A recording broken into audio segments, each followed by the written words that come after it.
number was there. The chances of that perpetrator having a cell phone on him, I would say, is better than 95%.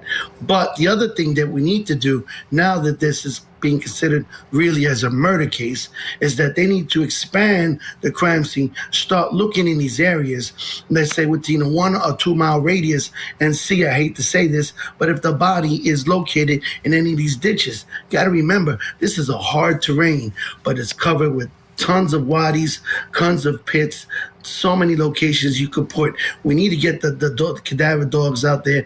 We need to start looking for, unfortunately, a body. Yes, yes, Manuel. I would love to see the dogs brought back out. We know we have that video we saw that Fox News caught of the investigators looking in that manhole, looking at the septic tank on Nancy Guthrie's property. I believe that was done on Sunday, if I have my dates correctly. We're in day 9 today. Mike Alcazar, tell us where you would be going if you were on the ground working this case with the FBI. I think Manuel pretty much said everything. You know, go back there with the cadaver dogs, revisit anybody that's been in the area, even possibly go to the neighbor's property, right? The neighbor's property probably has septic tanks too that they can see if anybody had access to. So they have to check everything out. They got to dump the towers.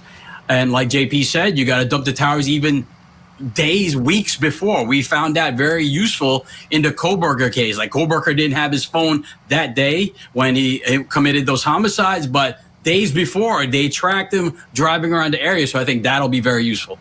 Yeah, definitely. JP Miller, you were talking about going back through quite a window of time, right? You were saying, you know, when you look at cell site data, you were saying like 6 months back.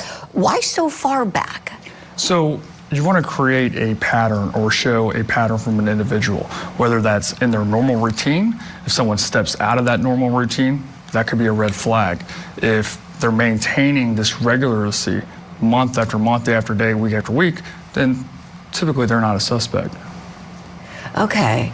How about with the license plate readers? How big of a perimeter are we looking at?